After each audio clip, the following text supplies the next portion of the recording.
In this video, you'll discover 3 recognition tactics that build a high-performance culture without spending a dime. You'll understand why mandatory fun backfires every single time, and you'll discover how earned validation creates real commitment and elevates performance. Now make sure you stay to the end, because I'll also uncover the one kind of praise that actually destroys accountability, as well as the exact framework you need to replace it. Now, recognition is a performance lever. This is not a nicety.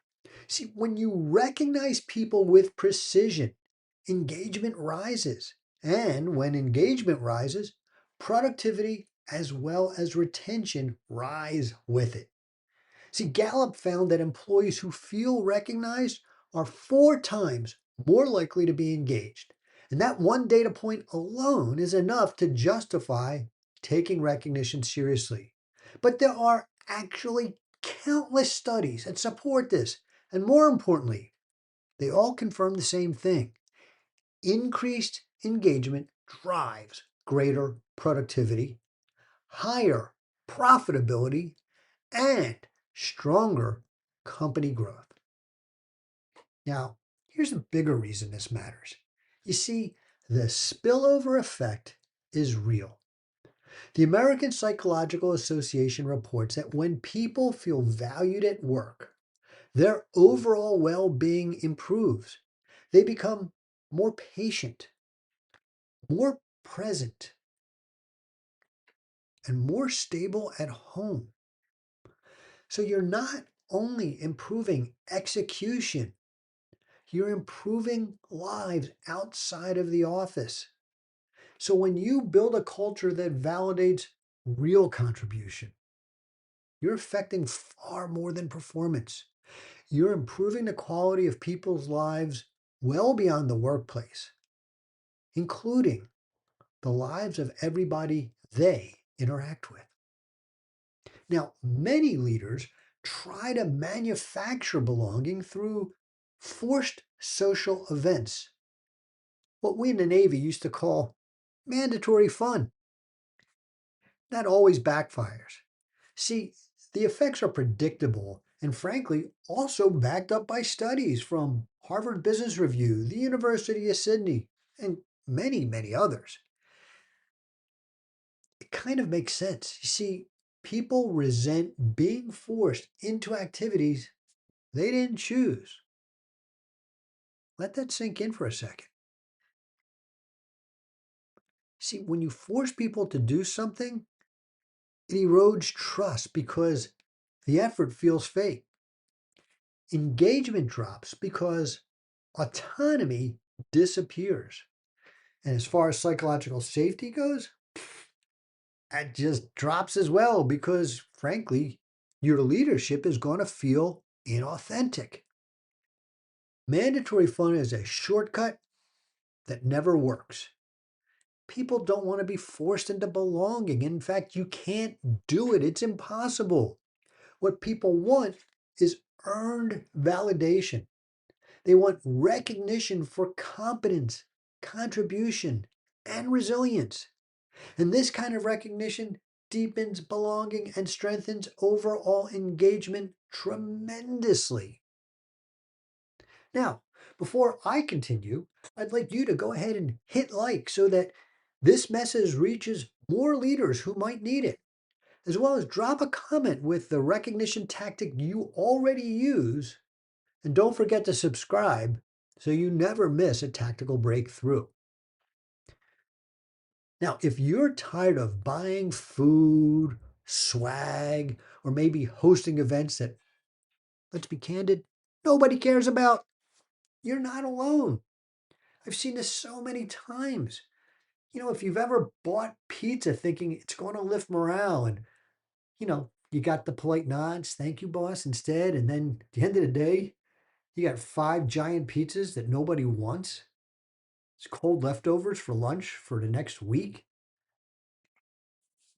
You already know it doesn't work. Perks don't build loyalty. Precision recognition does.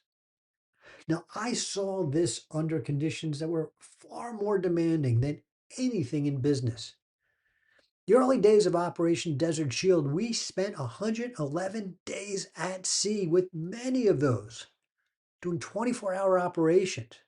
And our sailors stayed sharp. They stayed alert. They stayed motivated. And this is when most teams would get tired, irritable, sloppy. Yet they executed flawlessly because their efforts were seen. Their competence was honored. Their resilience was validated. They knew that they would be recognized for their hard work. These same principles will work in any industry at every scale. You know, Napoleon once said, "A soldier will fight long and hard for a piece of colored ribbon." See, he understood the power of recognition. So I want to give you 4 examples of how you can use this same ancient military wisdom and get the most out of your team. The first is what I call the Scout Badge. Now, Scout Badges are tied to a metric based achievement that anyone can earn through consistent effort. For example, maybe you have a sales 100,000 club for anybody who sold $100,000 or more in sales, or maybe it's every $100,000. Like in the Navy, we have our Centurion patches for every 100 landings. Perhaps it's a perfect safety quarter for somebody who makes it through 90 days without any safety incidents. You pick the period of time, the point being that anybody and everybody can get these within the department that it applies to. And it becomes a point of pride. Perhaps it's a customer service champion for salvaging 100 potentially lost customers. You pick. See, Scout badges send a message. You've earned this because you hit an objective standard that you had control over. Next, I have what I call evergreen badges. They're evergreen because once you've earned them, you have them for life because they represent some sort of advanced mastery.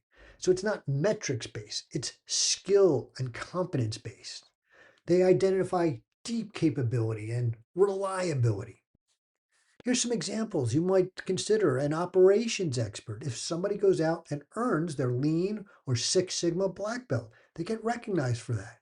In fact, the black belt itself is such a recognition. Perhaps you'd call something a technical expert because they've passed some sort of demanding certification or exam.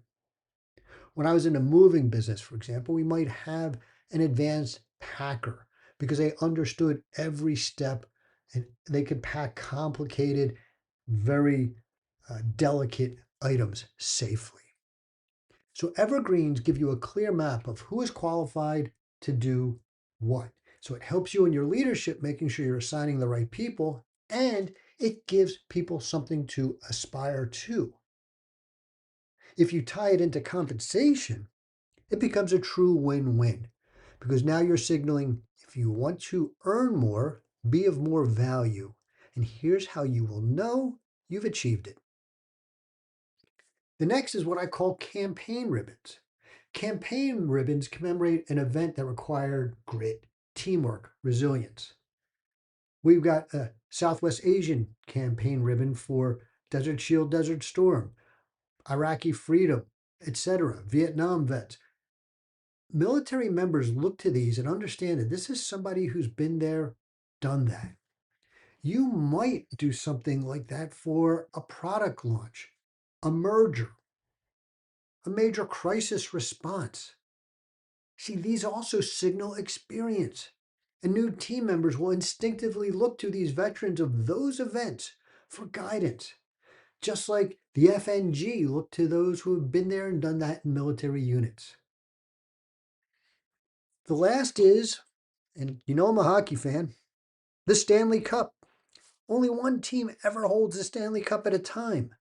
And while there's a whole list of teams going back 100 years or more on that cup, only one gets to hold it at a time.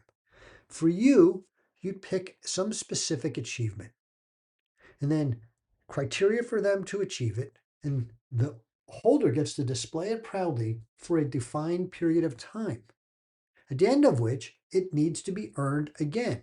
And it could be the same person, repeat, or it could be somebody new. But that award gets moved on. When you do something like that, when you really keep that competition, keeps the energy high, it keeps momentum moving forward, and it ensures good work never goes unnoticed. These are just 4 examples. Come up with your own, but learn to recognize things under specific criteria. Now, as promised, I wanted to give you the one kind of praise that will quietly destroy accountability instead of creating it. And it happens when you walk into a room and you say to everyone, "Great job." There's no precision there. You see, we all know that there is a handful of people that probably did the exceptional work and a vast majority of it. Then there's another handful that rode their coattails. When you say great job to everybody, I call it carpet bombing praise. And just like when we carpet bombed during World War II, we might have got the target, but there was a lot of collateral damage. The same thing happens here, except for it's the top performers who are the collateral damage, because they're going to hear that their extraordinary efforts is worth the same as that person who was on their coattails, someone who barely contributed. And what you're actually doing is validating mediocrity, not excellence. Your top performers are either going to pull the throttles back to figure they don't have to perform as hard to get recognition, or they're going to go elsewhere. And you're left with those also ran. To fix this, you want to use what I call laser guided praise, where it is limited to the person or people worthy of the praise. It's about one of your core values. It is specific to the behavior you want repeated, and it's delivered in real time. Now, if you want to really dig into this and discover the full breakdown, go find my video called How to Give Effective Feedback to Employees. I'm going to link it up here as well as in the end screen, and watch that next. So if you want recognition that lands with the intended effect in any situation, and whether you're using my ribbon system or your own approach, go ahead and download the Locked On Radical Accountability Tactics Guide using the link in the description. It will provide the exact framework you can deploy anytime someone earns validation and ensures that the moment strengthens engagement and accountability. Remember, you get more of what gets reinforced. So look for something worth reinforcing in everybody every day and give them the recognition they deserve. Join the Radical Accountability Movement. Watch the next video right here and subscribe so you never miss a tactical breakthrough with Locked On Leadership.